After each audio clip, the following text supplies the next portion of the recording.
And just like that, folks, you know what? I'm just coming off episode 100 of YWC Football Talk. This is episode 101, and what a better way to kick it off than with some Pat's talk with a good buddy of the show, Pat Lane. How are we doing tonight, Pat?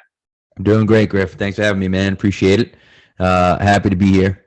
No problem, no problem. It's always a blast getting to talk to you, getting to talk football on Pat's. I wanted to talk fantasy with you, but I think we'll save that for later because the one Yeah. big thing I want us to focus on is this whole Mac Cam controversy. Because like I've seen people tweet like support for both guys. Like one guy kind of like you put one guy on a pedestal, you kind of try to bash or bury the other guy. Like I saw a First Take today basically saying like, oh, is it a problem that Belichick hasn't announced it because Cam came out and had that little thing in his press conference?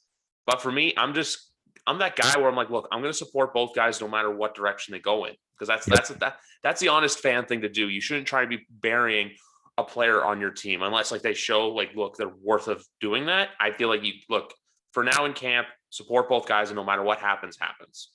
Right. And listen, I had an article come out today on Pat's Pulpit, 5 reasons why Mac Jones should be the starter day one, right? Like, I think that I'm starting to lean towards Mac being the starter making sense. But the thing is that, there's no need for anybody to crap on Cam Newton. Like, there just isn't. The guy has been the consummate pro since the day that he got here. He's done everything that he can for this team.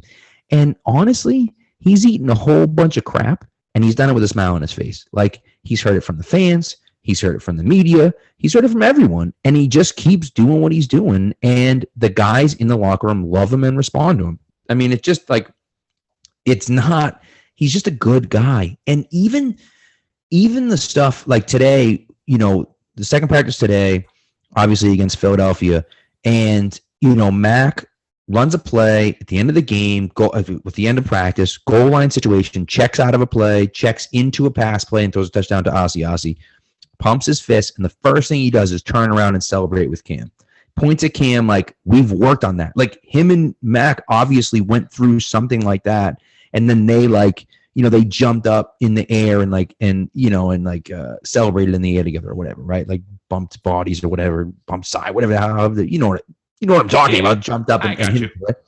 And so it's like one of those things where it's like he's a great teammate. He's there for everybody. Like, we don't need to shit on him. Now, I think personally, that I've seen him, and I don't know if he's going to bring enough to the table to make the Patriots significantly better. And I feel like for me, the argument for Mac is that I feel like he's going to have growing pains no matter when he starts, right?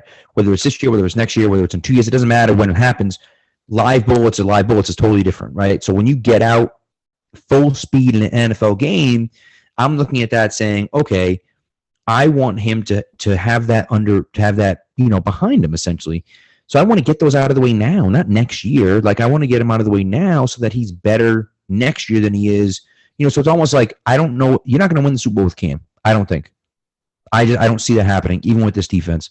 So if that's the case, well, then give Mac as much time as you possibly can. So then next year, when hopefully you're even a little bit better, now next year, Mac is that much better than he will be going into next year. So that's the way I kind of look at it. I don't think that there's a huge difference between the two of them. Now, Belichick may see that differently. It seems like he does see that differently.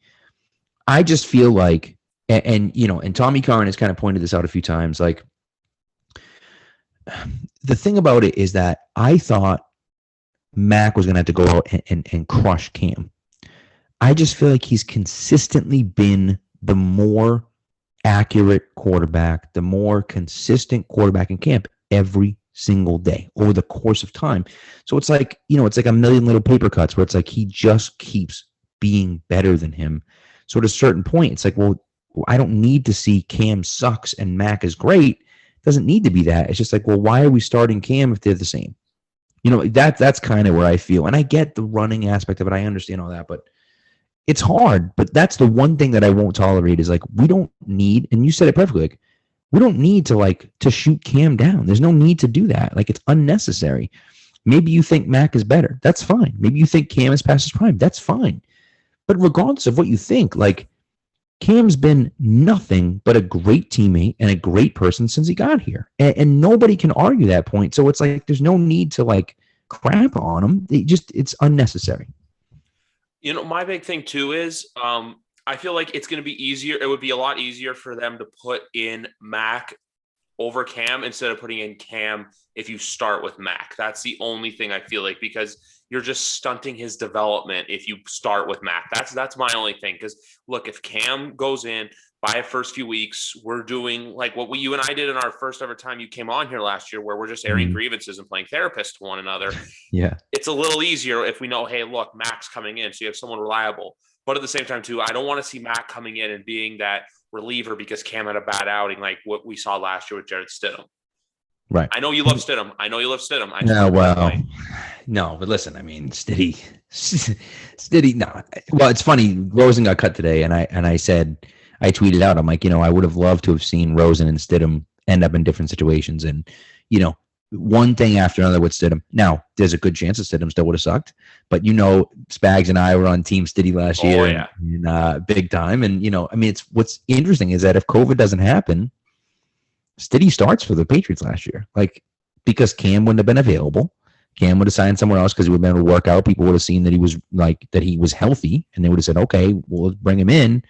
And then Patriots wouldn't have signed any quarterback, and Stiddy would have started. And it's just funny how things work out like that. And so, but I just see, this is the issue with me, right? If you look at the Patriots, so we just look at the Patriots schedule, right? Yeah. They play the Dolphins at home, yes, at the Jets. They play the Saints at home. Then they get the Bucs. Now, I think you kind of pencil in the Bucs as a loss there. And then, by the way, then they go to Houston after that. Okay, so let's say I can't imagine Deshaun Watson. I'm just gonna go with the assumption that he's not gonna be allowed to play because it would be disgusting if he was. Yeah. So I'm just gonna go with that. Okay. Let's say at worst they should be 2-2 after those first 4 games. I'm sorry, they should be 3-2 after those first 5 games. At worst, you're 3-2. I don't care how the quarterback's playing. If you're 3-2 and you're going against the Cowboys, then you have the Jets and Chargers. It's like, well, you could easily be 5-2 or 6-2, and Cam could be playing kind of crappy, and still you could be 6-2 because you're not playing great teams and you have a really good defense. But at that point, if you're 6-2 or 5-3, you can't make a change at quarterback. No matter what the quarterback play looks like, you're winning.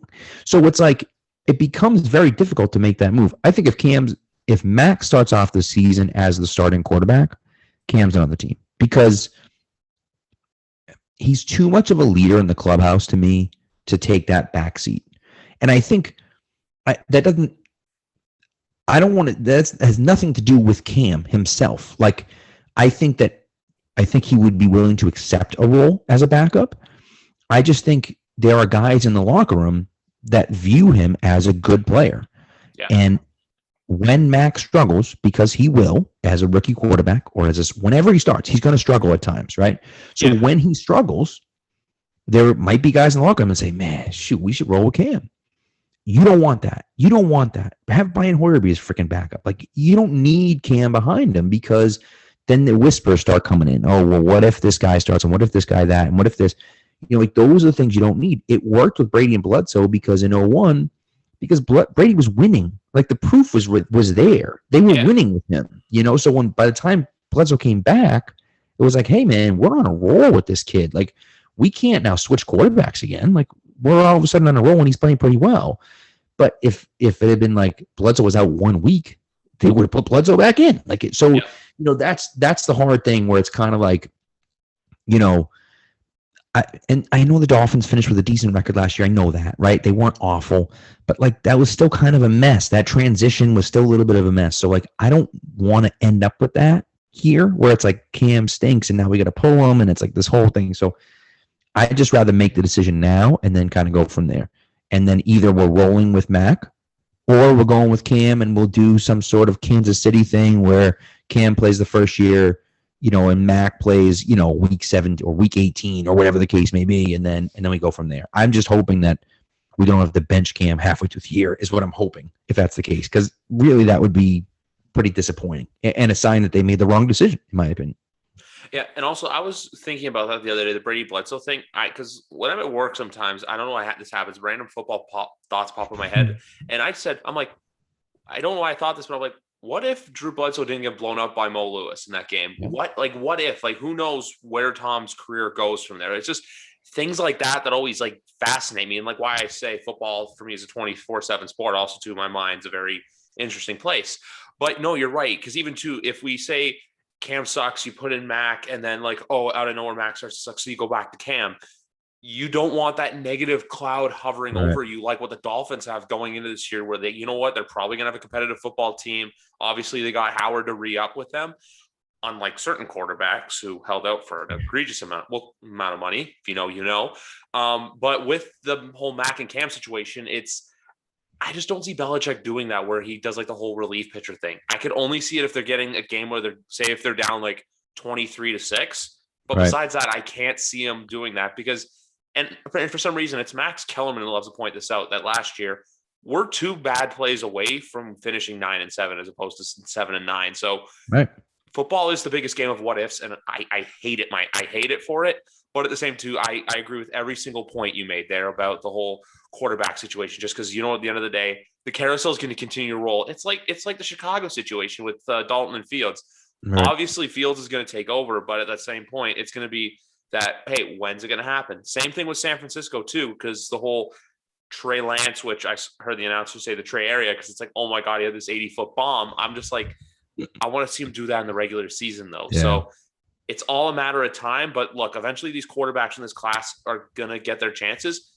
And the only thing I want to add is I don't want everyone to come out and say quickly that this is going to be the greatest quarterback class of all time, because we still have to pay respect to 1983. I know that's a very outdated reference for myself. And I know that's most of those guys played when you were a child, but even I know that's still the best quarterback class of all time.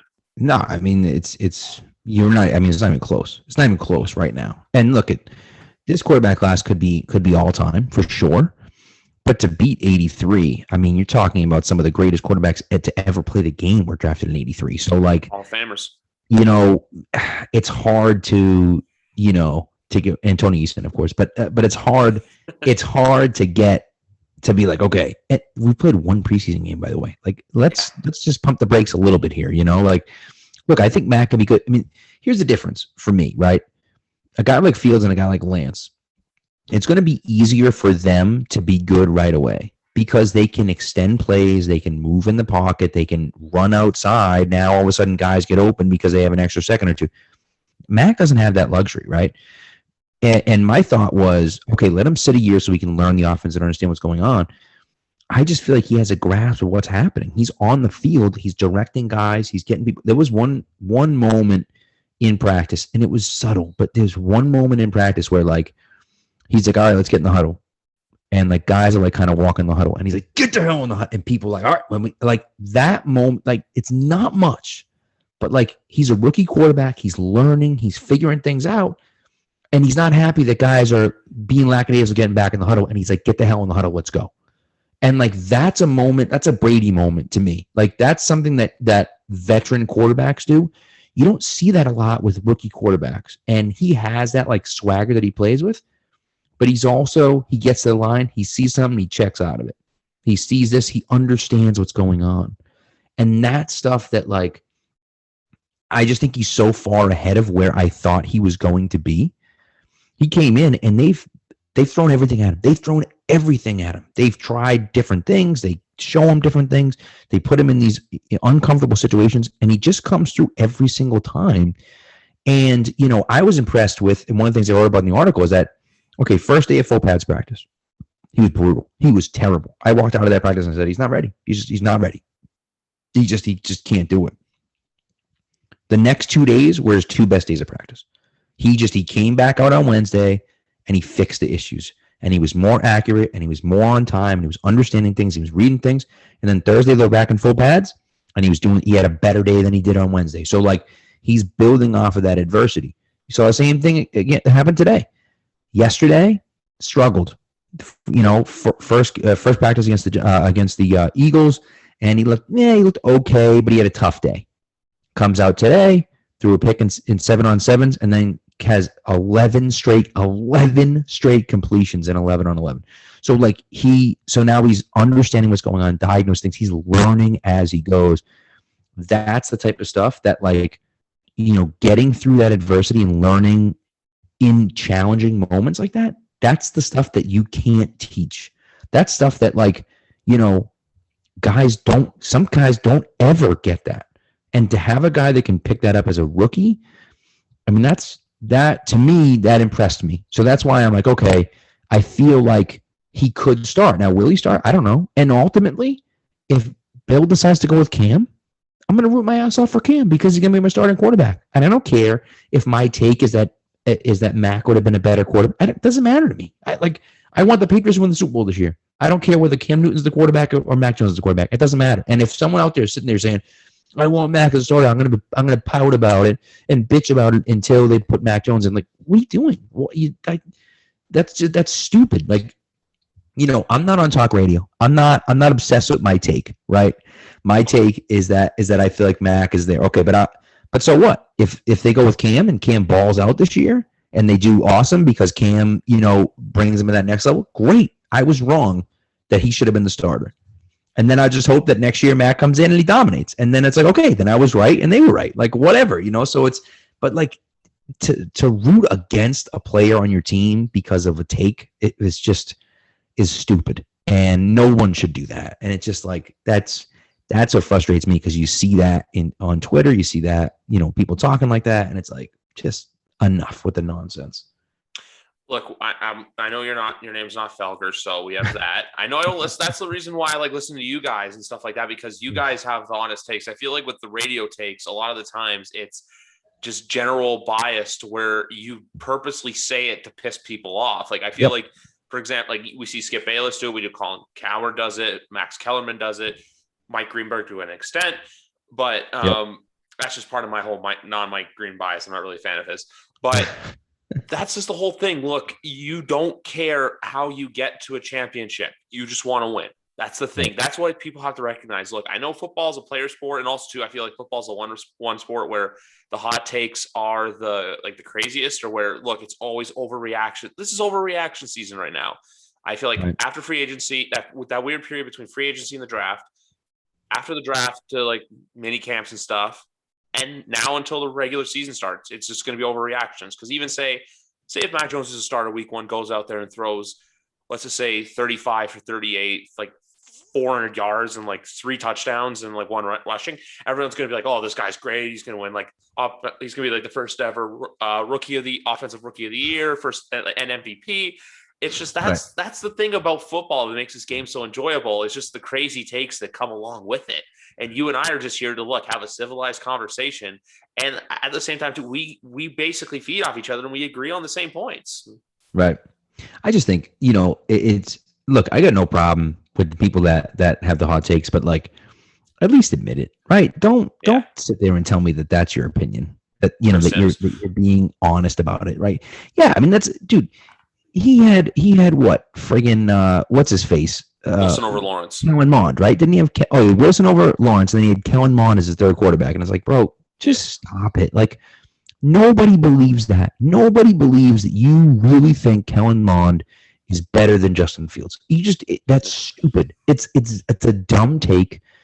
Nobody agreed with that, and guess what?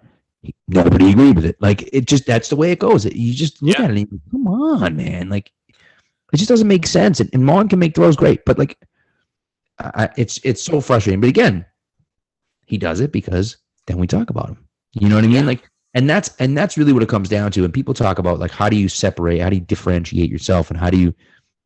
And now we're getting into like, the nitty gritty about media and everything else. It's like, how do you separate yourself? And a lot of people do it by throwing out hot takes like that. Because if I say something crazy enough, I'm going to get more clicks and more views, and people are going to talk about me more because I said something ridiculous, and people are like, this guy's an idiot.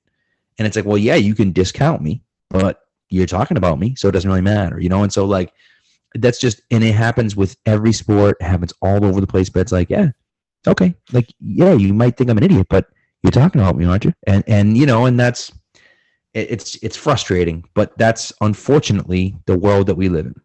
It's like if we came out here and said that, look, N'Keal Harry's going to have a better season than Tyreek Hill, and I firmly stand on that belief, and that N'Keal's not going to get traded. It's just like one of those things where it's just like, It's like that. But even though with Chris too, and Chris is a guy actually, unfortunately I listen to him daily because I like Pro Football Talk, but that's just me. But at the same time too, he basically, I don't view it as like hot takes. I feel like he just throws out like a crazy like it's like he kind of like has a stick of dynamite in his hand. He's just not expecting it to blow up in his face. That's what, because if he's right, he's right. But if he's wrong, he's dead wrong. Because I think it was a couple of years ago where he had Josh Allen as a better quarterback as his top quarterback in the 2018 draft. I think it was him and Lamar, which I think faced a lot of criticism.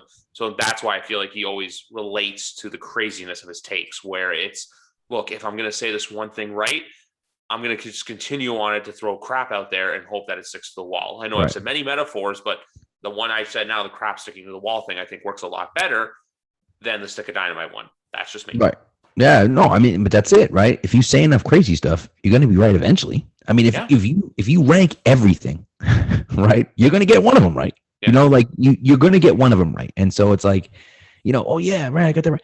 I still don't believe it. I personally still don't believe in Lamar Jackson. I don't trust him in the pocket. Either. Now the thing is that he's a weapon.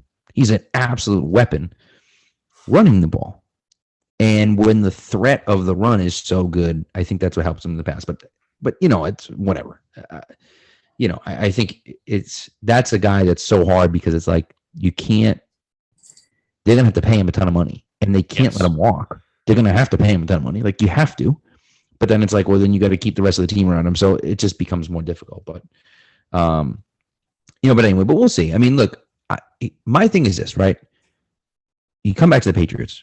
For me, I don't care who the quarterback is. I feel like the defense, assuming they bring Gilmore in, assuming they get Gilmore back in, which, by the way, timetable for his injury should bring him back about now. I'm hopeful that he's back at practice next week. Now, will he practice, you know, against the Giants? Absolutely not. Will he play against the Giants? Absolutely not. But I'm hoping that he's back at practice with a new contract next week. That's what I'm hoping. There's no reason not to. There's no reason not to. Like, they need to get it done. They need to have him at practice. He needs to be playing every game because, and people talk, you know, people are like, well, they have no depth at outside corner without Gilmore. It's like, well, yeah, Gilmore's like the best freaking player in the league. What the hell are you talking about? Like, he's one of the best cover corners in the league. They don't have a lot of depth behind him because, like, they have a really good number one and a really good number two. You can't afford to have depth behind those two guys because they're both really good. So it's like, you know, yeah, they don't have a ton at outside corner, but they have two excellent outside corners. So if those guys are both healthy and both playing, you have arguably the best combination in football on the outside. And so, like, you know, it's going to be interesting to see what happens, but it would be inexcusable for Belichick to go out and spend this much money in free agency and kind of reload and then not pay Gilmore. It would be stupid. You know, really dumb for them to not make that move. He also kind of won an award 2 years ago for being the best defensive player in the league. That too. Just saying. That's why I wanted to kind of do the fun whisper thing for the people viewing on YouTube. But I agree with you. I think, look, he's not going to practice against the Giants, which I still find interesting, the fact that the practices are in Foxborough, yet the game's in East Rutherford. But yeah, I don't know what. I don't know if it's I don't know what it is. I wonder if it's like maybe the Jets are holding joint practices at the same time, or maybe the Giants have joint practices at home this week, and so they can't. I have no clue why they're doing it. I'm not complaining because I'll be able to go, but I have no idea why they're doing it. I don't know either, but it's just one of those things. But yeah, no, you're right, because like they can't neglect especially the biggest assets in the defense. Because even you're right too. It's like, oh, he's the best one, but yeah, he's one of the top, not just corners and second and DBs in the league. He's one of the top defensive players in the league. Right. But on the defensive front, I got to bring this up because I thought it was like a slow falling off, but it's a quick falling in love. And that's the guy on the front who's wearing number 9, because Jesus Christ, that run defense is going to be so much better this year for all those holes and exposures that were last year. Number 9's got it plugged up. Matthew Judon, man, he looks like so much fun. And it's funny because they signed him and everyone was like, Belichick went out and got a guy that's strictly a pass rusher. And I think we said it on the show, like right when it happened, we're like, I don't think so. Like, no chance that he spent that much money on a guy that's just a pass rusher. And now you see it, that he used that explosiveness and his physical tools to be a really good run stuffer too. And so they're gonna be so much improved against the run. You got Judon, Hightower's back. Bentley's had a phenomenal camp. Yeah. And again, and listen, Bentley's one of my guys. I freaking love his story is unbelievable. He was a 3-year captain at Purdue. Was homeless for a time when he was at Purdue, or when he was in high school. I'm sorry, just the story behind him is amazing. And he came in here, and last year was asked to do something that he couldn't do. He can't play the Hightower role. He just can't do that. He's just not. That's not who he is. And so now he's not in that role anymore, and he's thriving. And by the way, the same thing happened to Kyle Van Noy when everyone thought Kyle Van Noy sucked because Hightower was hurt and Van Noy was in his spot, and he couldn't do it. That's not his role. And then Hightower came back, and all of a sudden Van Noy went to his spot, and it was like, oh, this guy's pretty good. Because he's playing in the role that he needs to be playing in. And Bentley's that same way where he's been much better in pass coverage in camp. But he also, I think the read and react there is there for him. So I like him a lot. Again, but Judon, man, and Uche, they just have so much. They have so many guys up front, on the edge. It's going to be so much fun to watch these guys go to work. And by the way, Chase Winovich just showed up to practice. So we haven't even seen him out there. So you throw on the field, Judon, Uche, Winovich, Hightower all at the same time. And it's like, okay, which guy's blitzing? Who's coming after the quarterback? Where are we going to go? Man. And by the way, Ronnie Perkins has looked like a beast too. And so, it's over and over and over again. And this front seven, man, they're going to have a million guys to throw at it, a ton of depth, and it's going to be a lot of fun. And you're right. I think Judon might be the guy that we all like the most, and because I remember I was always telling you I was thinking about getting an Andrews or a Henry jersey. I may have to get it just because the number. I love cool. The single digits, single digit pass rusher jersey number, and even too. I love the fact you brought up Uche because I'm not saying I expect a big year out of him, but I'm expecting him to show improvements from year one because, look, he's going to be in a role that's more comfortable and more suited for him. He's not going to be fed to the wolves, kind of like we saw with Bentley as well last year. Yeah. With Bentley. Yeah. And even, too, Winovich coming back, not just the long hair, rocking a full beard, looking like a fucking caveman out there. It's just between that and the offensive line, it's going to be big. And then I want to get into the fantasy point quickly because I don't think people need much explanation to it, but man, go get Damian Harris when you can because he's not a running back you have to get in the first few rounds. He's going to be there later, but he is someone I think you should have on your team. And one other point I want to make to you before we go back to there was the Ramondre Stevens touchdown from Thursday. You said Cam's a great teammate. There was one thing I noticed. I see him running. Who do I see running down the sideline? Is Cam Newton the whole way for that 95-yard score. So just another thing, because Cam can, even if he doesn't start, you know what? He's going to be that glue guy. Right. No, it's true. And look, man, that Stevenson run was so much fun. That was coming towards our end zone, me and Keegan, where Keegan came down and sat with me. Keegan and his girlfriend came down and sat with me because there was a bunch of empty seats there and running right towards us. It's so much fun.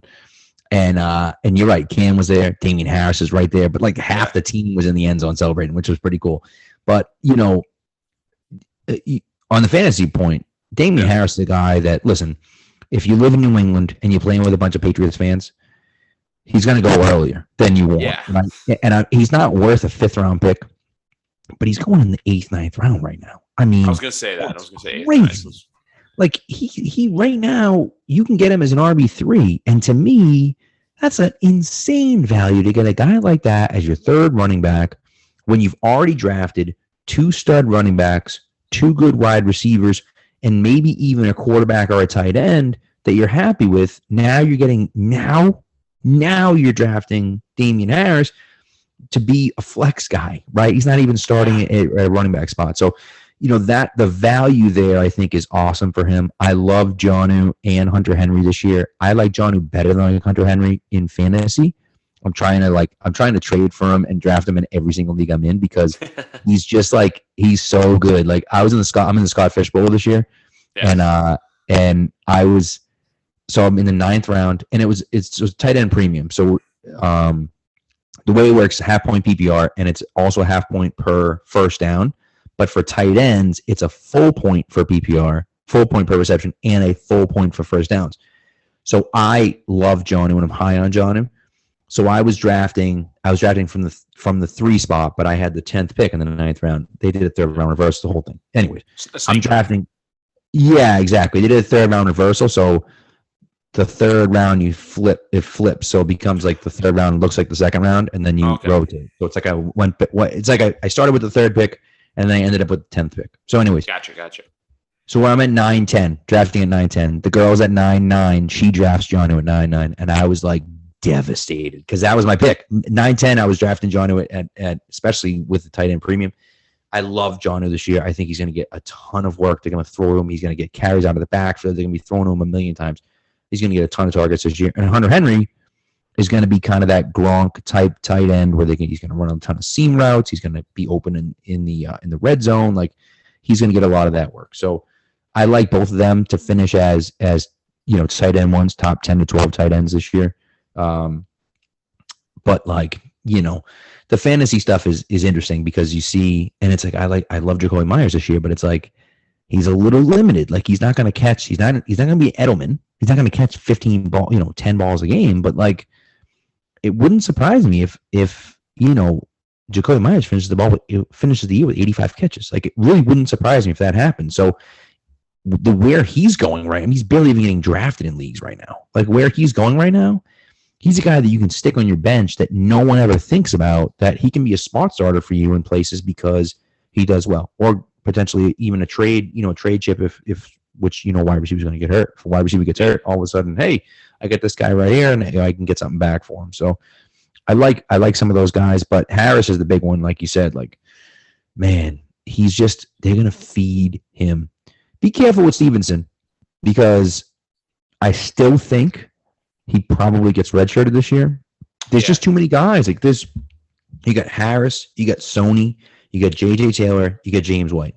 Yeah, that's 4 running backs. Like he's the 5th running back on a team that they're going to run a ton. Don't get me wrong, but like when are you going to put him out there? Like that's the hard part. Is like when does he go out there? And even if he does go out there, how many carries can he really get if you got 4 guys in front of him? Like that's where it becomes difficult for me. So I look at it and think he's probably going to be treated a little bit like Damian Harris was his rookie year, like James White was his rookie year, like most running backs in New England are outside of Sony Michel, their rookie year, right? So that's what I expect of him, unless Sony gets moved before training camp, which is a possibility, but he's got some juice left in his legs, man. Sony looks so much better since he came back from injury last year. I'd love to see him back on this team because between him and Harris, you got 2 solid running backs on a team that's going to want to run the ball 500 times. You need that. No, 100%. You're right. Because look, you have the 2 running backs that are solid there, but the only way I can see Stevenson really getting in is like in those short yardage situations, kind of like what I've seen Minnesota do in the past with Dalvin Cook and Mackenzie. Is it Mackenzie Alexander? I'm trying to remember. No, Alexander Madison. Mackenzie Alexander as a DB. My bad. So like you'd see Madison get those short yardage plays, which I know would cost Cook, like in those, because I know Cook would have a lot of games where he goes crazy. But then there's those moments where you want Cook to get the touchdown, he doesn't. Then Madison comes in, gets a touchdown, and then everyone's pissed. I could see Stevenson in that kind of role, but besides that, I like but like for the red zone carries, but more or less say if it's like 3-1 and like you need just that like boom, like that bell cow to come in, kind of like what we saw with blunt force trauma so many times back in the day. But no, I agree with you completely with the Stevenson thing, because even too, you're gonna have a mix of like Sony and James catching out of the backfield. Who knows where those guys are next year? But like you said, I think more than likely in 22 James does move on, but we said the same thing last year and he's still back. So it's all a big wait and see. But you know what? For those of you who don't expect it, Damian Harris, he's going to be fun to watch. He's short, but the guy can move. He's strong. And also the other thing I love too about this team is the fact that like they're and because Damian Harris is a good example of this, reposting photos of other guys' Instagrams from the teams onto their story to kind of show those guys exposure too. Kendrick Bourne does it as well, which he could be good for fantasy too, but he's going to be a fan favorite very quickly. He's already a guy that I've already attached myself to, as Kendrick Bourne. I think he's going to have a big year. Yeah, absolutely. I think him and Myers together are the Edelman replacement. You can't replace Julian Edelman with one guy, but you can try to replace him with 2 guys, and I think that's going to be Myers and Bourne. And like you said, man, he's so much fun to watch.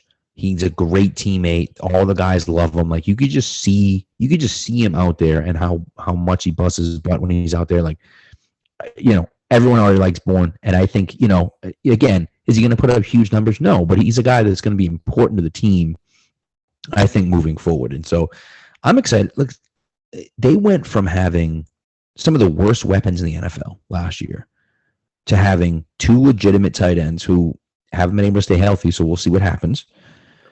And listen, I know they've already been dinged up a little bit in camp, right?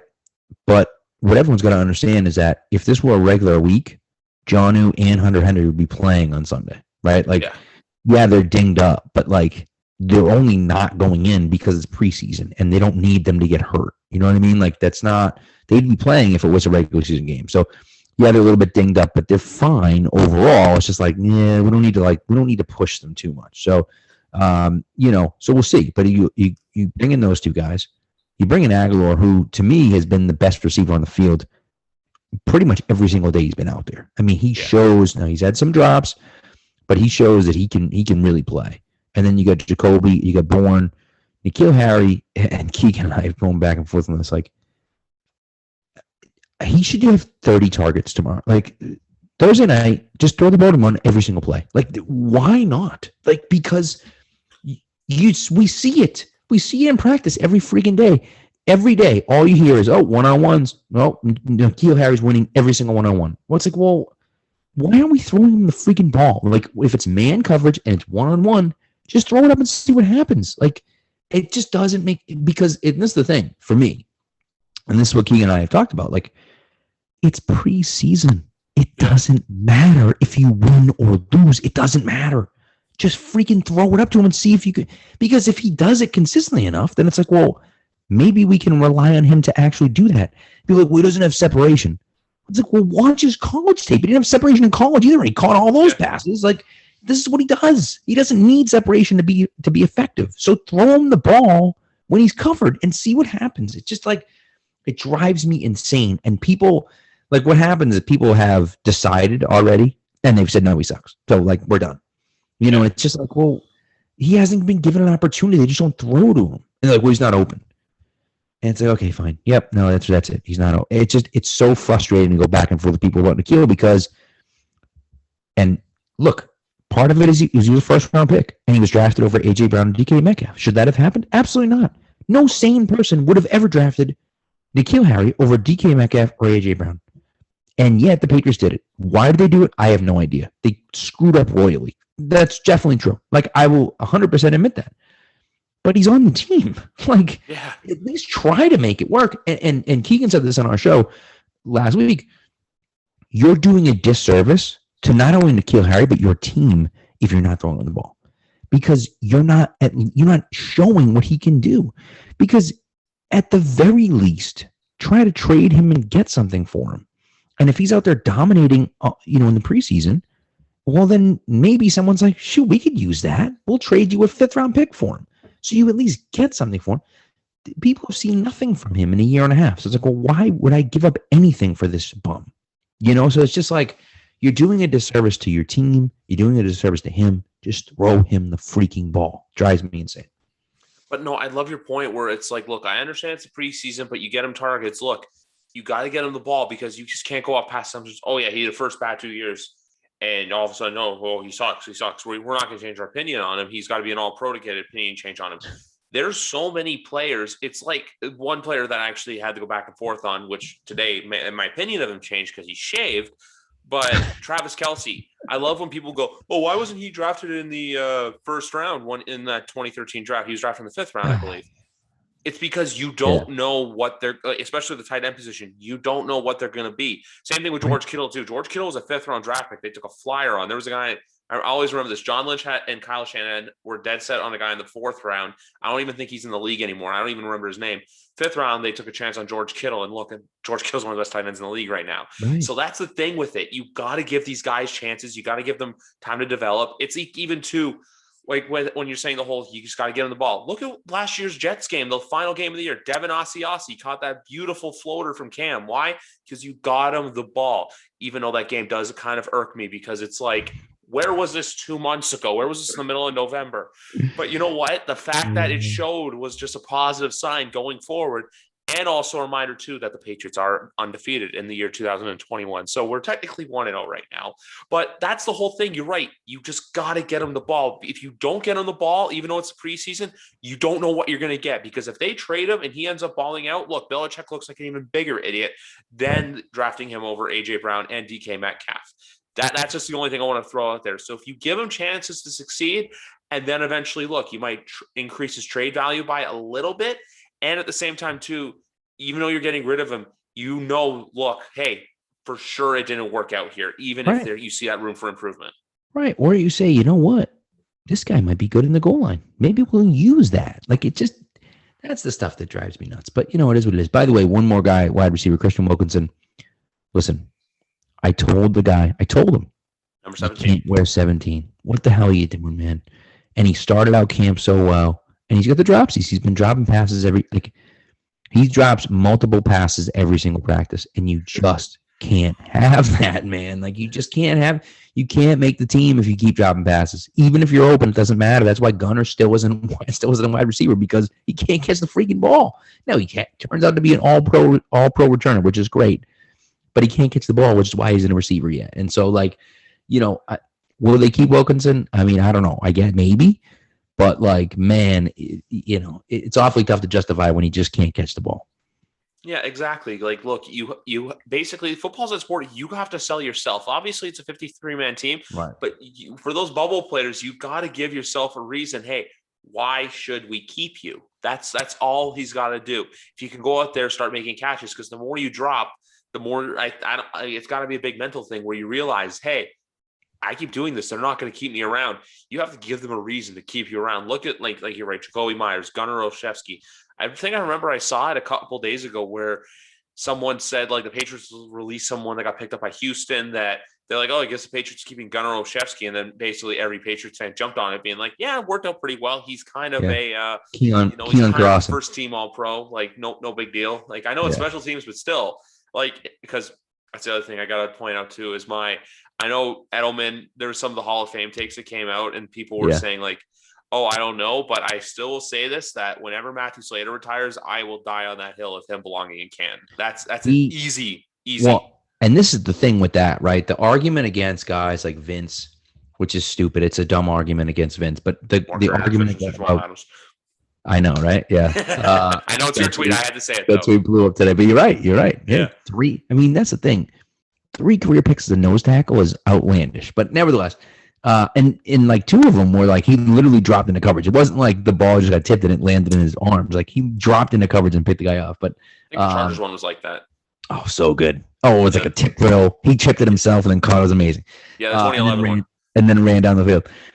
But Slater, you can make the argument against Edelman because he doesn't have the Pro Bowls. He doesn't have the All Pros, right? Yeah. Slater has that. Slater's in the Pro Bowl every freaking year. He's the best special teams player of this era. He is the best. He is Don Beebe, right? And you could argue that he's even better than Don Beebe was. So it's he deserves it. Don Beebe deserves it too, but he deserves it. He's that good, And so, to me, man, you said it. He deserves it. He should be in the Hall of Fame, And so we'll see. And by the way, if it happens, they'd be the first father-son in the Hall of Fame, which would be pretty dope. Although, no way. Is Archie in the Hall of Fame? Archie Manning? Yeah, I'm pretty sure. You know what? I'm going to pull out my phone. I don't have a statistician, but I am Googling that because I'm pretty sure he is, because everyone makes the argument that once Eli's time is up, that he's going to – obviously, Eli has the 2 Super Bowls, but if you look at his career post those Super Bowls, it's not the best. Let's see, 2-time Pro Bowler, Saints Ring of Honor, Saints Hall of Fame, SEC Player of the Year, first team All-American, first team All-SEC. His numbers retired by Ole Miss. He's in the College Football Hall of Fame. He's not. So he's in Atlanta. He's not in. He didn't have Andre the Giant knocking on his door. So yeah. No. Well, by the way, Eli deserves to be in the Hall of Fame. Listen. Yeah.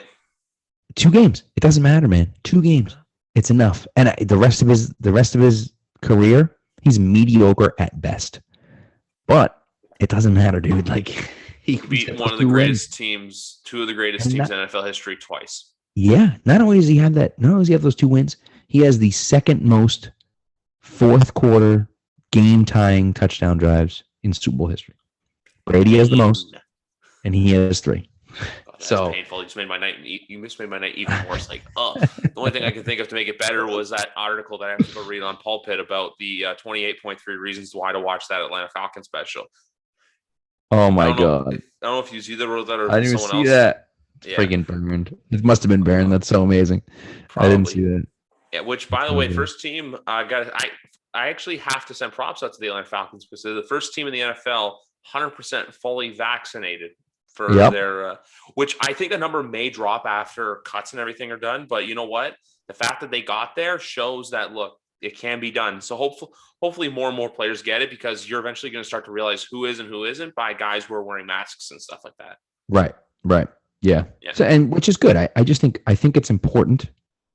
Um, I think it's important that they get it done. Like I think that that's really important. And so, kudos to them for all being vaccinated. And and we'll see. Hopefully it goes more towards that. I mean, you saw Vegas come out and say that you can't go to the games unless you're vaccinated. And so, I'm all for it. I'm all for it. You want to do that, Gillette? I'm down. I'm down for it. If you want to say whatever, like I'm a teacher, so we're talking about going back to school, and it's like, are the kids going to wear masks? The teachers going to wear masks? The whole thing. So it's like, honestly, you want to make sure everyone gets vaccinated. Say it. Hey, you got to be vaccinated to come in, and I got no problem with that. And people aren't going to like it, and people might not. Are going to be, oh, whatever, dude. You want to go see the Patriots? Get vaccinated.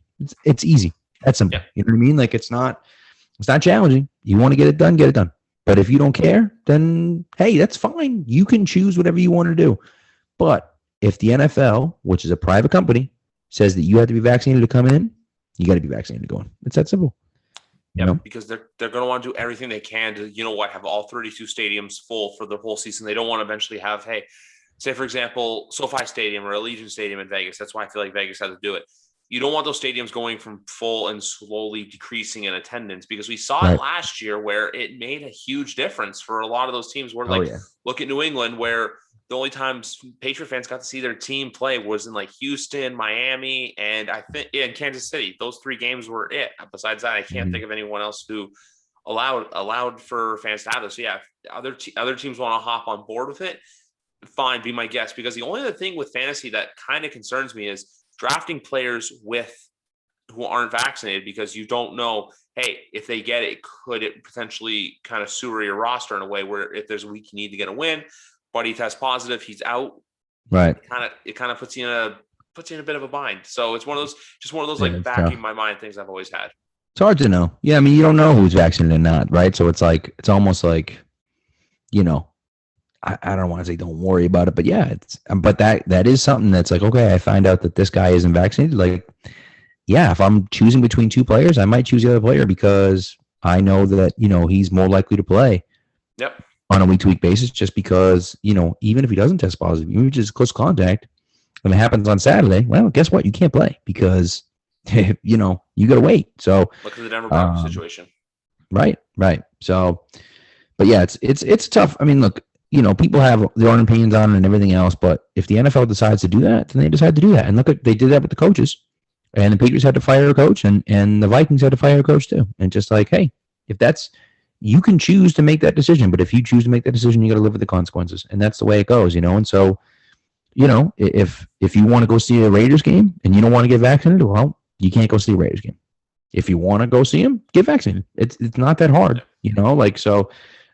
It just kind of is what it is. And people are going to hate it and people are going to argue about it, but it's like, I don't want to get into the whole argument thing. I'm not even, but it's like, hey, if that's what they decide, then you don't really have a choice, Exactly. Because even here, like, I know this is not football related, but MLSC, who owns the Leafs and Raptors, announced today saying, look, all of staff, event staff, employees of the building, fans, you either have to be fully vaccinated and show proof, or you have to show a negative test to get in. Right. And also too, they did the same thing too as for like teachers and healthcare workers here, where you either have to be fully vaccinated, or if you aren't, you have to get regularly tested and take a course on basically, I'm pretty sure it's why you have to get vaccinated. But it's one of those things now where it's like, look, everything in the world, it's kind of getting back to a normal, but at the same time, too, we can't let our guard down. So eventually, if the NFL comes in and says, hey, where maybe you have to wear a mask when you're in the concourse or when you're in the washroom or if you're in the team shop, but if you're in your seats, it's kind of not a free for all, but like you can kind of do what you want. The NFL is going to do whatever it can to get all 200 and let's see, adding on another 16. So let me do my math quickly. I believe it'll be 272 games this year. They want to get those all played. I don't think they want to get any. They do not want to cancel any of those. And also, too, this year, they want to. They and I want 3 games on Thanksgiving and not 2. Right. Yeah. No kidding. Right. And that's the tough part, right? Is like, how do you? And first of all, you couldn't. I mean, you could say you got to wear it at all times when you're in the stadium, but you can't like police people when they're in the seats. You just can't do that. There's nothing you can do about that. Like, but when they're in the concourse, you walk by a screen, hey, put your mask on, whatever, right? Like the hard part is that people drink when they go there. So then the drinking starts and the masks, slowly kind of come off because, whatever. So that's going to be a challenging part if there's a mask mandate, but it is what it is. I mean, look, at the end of the day, you just got to live with it. Whatever they decide is what they decide. And, we're taking my kids to a Broadway show in a few months. And they're obviously not vaccinated. They're not old enough to get vaccinated. So they have to show a negative test to get in. Right? You have to either show proof of vaccination or a negative test to get in. And so it's one of those things where it's like, okay, you want to come in? That's fine. You got to get a test and test negative to get in. And it's got to be within like 72 hours, something like that. So, it's one of those things where it's like, that's fine. You have to do things because we have to protect the other people around us. To get 60,000 people coming in the stadium, we got to protect all 60,000 people, And so people aren't going to like it. They're not going to be happy with it. They're going to get hassled by it, just like waiting to get on a flight, but it's like, hey, we got to do what we got to do, And so, it's just, unfortunately, it kind of is what it is. Right. And that's kind of the way I look at it. And it's like, okay, if you're not happy with it, that's okay. That's all right. You can be upset about it, but there's just nothing you can do about it, No, 100%. Because look, at the end of the day, it's all about not just player health and safety, but it's about the venue's health and safety because they don't want outbreaks coming from the stadium, no matter where it is. And especially too, with all the fans traveling. Before we wrap up today, there's actually one other point I wanted to make about the Patriots schedule that kind of concerns me, and it's not the beginning of the year. It's the stretch from basically Thanksgiving onward, because obviously or not even Thanksgiving, but the mid-November, because you have Cleveland and then Atlanta on a short turnaround week. And I know it's Atlanta. You and I always poke fun at them. They're a bit of a wild card this year because we don't know what to expect. And then you have Tennessee, the Buffalo Monday night game, which I have circled on my calendar, the Colts, the Bills again, and then you kind of the Jags and the Dolphins, we'll see. But it's that stretch from when they play Cleveland to when they play Buffalo the day after Christmas, which I'm looking at the real make or break point for them for the season. Absolutely. I mean, so you got Browns at home, in Atlanta on Thursday, Tennessee at home, at Buffalo, like you said, Monday night, in Indy, Buffalo at home, and then you finish off with the Jags and the Dolphins. But like that stretch is brutal. And the thing about the Colts is that people could say, Carson Wentz stinks, and this. Colts are going to be a good team. They're going to be a good team this year, right? And so the Titans are going to be a good team. The Browns are going to be a good team. The Falcons, we'll see, but like they at least are going to have a high-powered offense and a decent team. Colts are a good team, and the Bills are a good team. And you play the Bills twice in that stretch there with the Colts, Titans, and Browns mixed in. I mean, that's 5 very, very difficult games with the Falcons kind of mixed in there. So it is definitely a little concerning for me when you start looking at that, saying like, oh my goodness, that's a rough stretch, right? So, but at the same time, you kind of look at it and say, okay, like if they can get through that point, if they win 4 out of those 5 games or 4 out of those 6 games, like that's a great sign for them moving forward. The problem is that this might be a situation where you're elevated a little bit. If Tua struggles a little bit at the beginning of the year, you win that game. Then you play in the Jets. You really got to beat the Jets. Then you play in the Saints. Maybe Jameis is their quarterback. Like, you probably beat the Saints. Should be a win. Right. So now you're 3-0. And then Tampa comes in and like, look, I mean, hey, I think I think it's possible for them to beat Tampa, especially with Brady coming back and everything. But like, man, I just don't know how Brady comes into Gillette and loses. I don't know how that's possible. So like, if you're looking at that, it's a lot. But but they could be 4-1 after their first 5 games. And then you're talking about the Cowboys, then the Jets, and the Chargers, and then the Panthers. Like, that's 3 out of 4 winnable games again. So now you're talking about you could be 6-2 going into that stretch of 6 games, and that's a murderer's row. So you could be 6-2, like, all right, feeling good.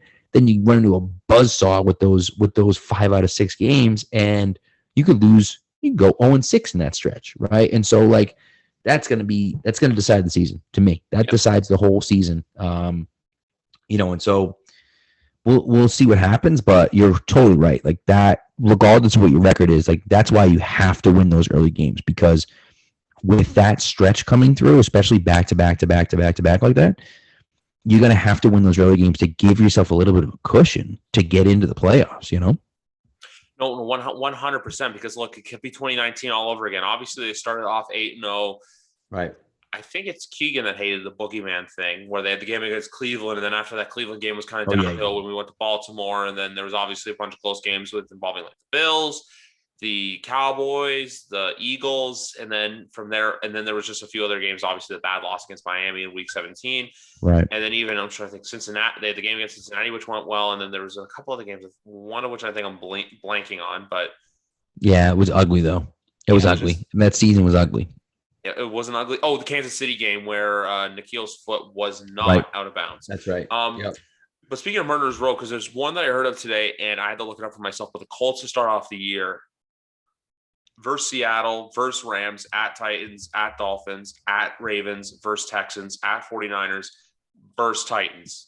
If you want to talk about a Murderer's Row to open the season, the Indianapolis Colts, like they're going to be a good team, but you get tested almost immediately. Well, not just that, but if Sam Ehlinger is their starting quarterback week 1 and they don't have Quentin Nelson, I mean, that's gonna be real tough, and they say, oh, those guys are trending to come back, but man, if you're missing your starting quarterback and like impossible best player in your offense, probably like, for the first 2 or 3 games, like that's 0-3 with the type of talent you're playing, right? So that's awfully tough. And I know the Texans are mixed in there, so who knows? But still, like that's a challenge. And then you get behind the 8 ball. Like there's an extra game now, and an extra playoff spot. So there is definitely like some wiggle room there.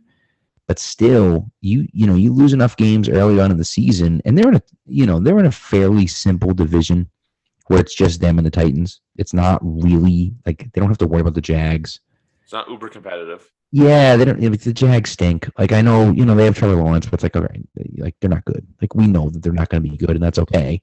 And then you have them, and you have the Titans, and then it's the Texans. And as I said, I'm going to go under the assumption that the NFL does not let that scumbag play, especially now since the FBI might be looking into it. Like it's a whole thing. So I'm going to just go under the assumption that they're not going to let him play, and kind of go from there. And if he doesn't play, they're screwed. They're going to be terrible this year. So, so you got to rack up some wins against your divisional opponents just because they stink.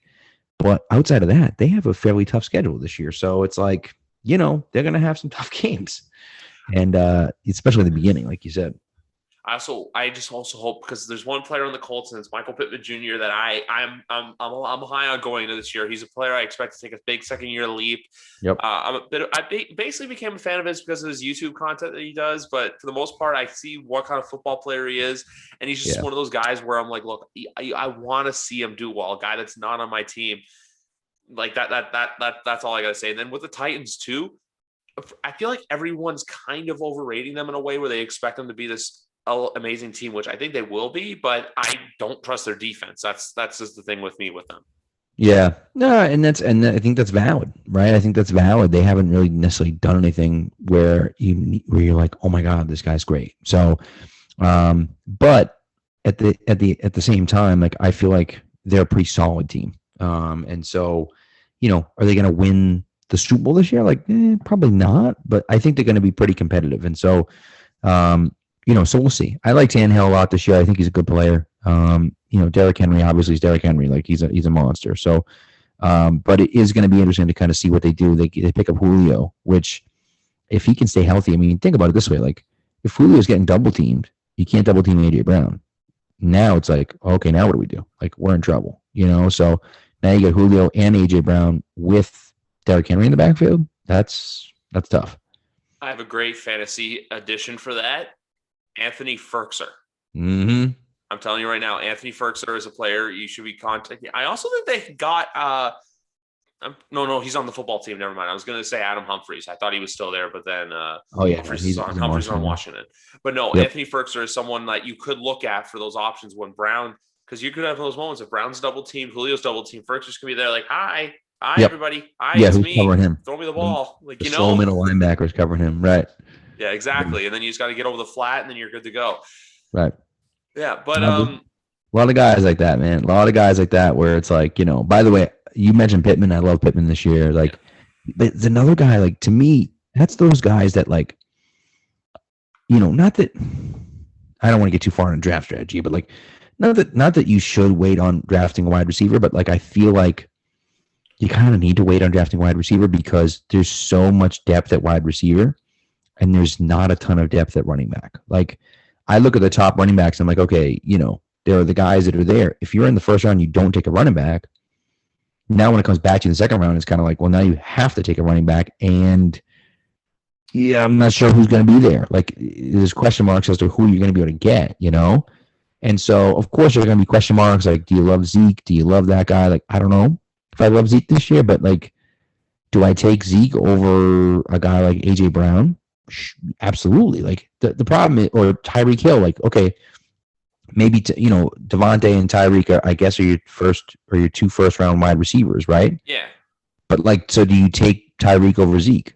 And it's like, well, then if you do, then what do you get when you get back to the second round? Say you draft in 6th overall in a 12-team league. Now what happens when it comes back to you, right? Now you're like, okay, now I took Tyreek in the first round, but now who's available at running back, right? Like, am I going to get a guy like Aaron Jones? I don't know, maybe. But maybe not, and so then that becomes the problem where it's like now you're chasing running backs when there's no depth there, so it's always challenging, but it's almost like you try to draft the running backs first unless, you're drafting at the end of the first round and it's like, okay, I'm drafting pick 8 and Devontae Adams is still there. It's like, well, that's stupid. Like, of course, so you kind of let the draft fall to you, I guess, but man, going running back early is important because there are guys like Pittman who's going in like the 12th, 13th round that you can draft that no one's really considering is going to be good.